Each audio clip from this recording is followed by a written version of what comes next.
ഇത്രയും ദിവസങ്ങളായി ഞാൻ ശ്രദ്ധിച്ചുകൊണ്ടിരുന്നത് പാലസ്തീനെ കുറിച്ച് സ്റ്റോറി ഇടുന്ന ആളുകളായിരുന്നു. എന്നാൽ ഇന്ന് ഞാൻ ശ്രദ്ധിച്ചത് പാലസ്തീനെ കുറിച്ച് സ്റ്റോറി ഇടാത്ത ആളുകളെയാണ്.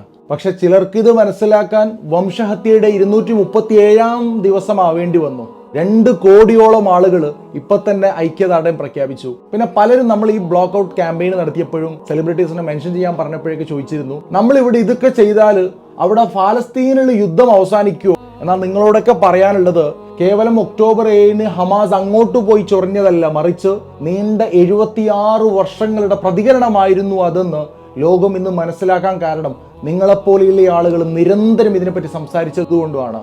ഇന്ന് ഇന്റർനാഷണൽ കോർട്ട് ഓഫ് ജസ്റ്റിസ് ഈ വിഷയത്തിൽ ഇടപെട്ടതും അമേരിക്ക ഇനി നിങ്ങൾക്ക് വെപ്പൺസ് തരില്ല എന്ന് ഭീഷണിപ്പെടുത്തിയതും ഇസ്രായേലിന്റെ പാർട്ട്ണറായിട്ടുള്ള UK, ഫ്രാൻസ് അടക്കം നിങ്ങൾ ഇത് ചെയ്യരുത് എന്ന് അവരെ പറയാൻ സമ്മർദ്ദം ചെലുത്തിയത് ഇങ്ങനെയുള്ള ആളുകളാണ്.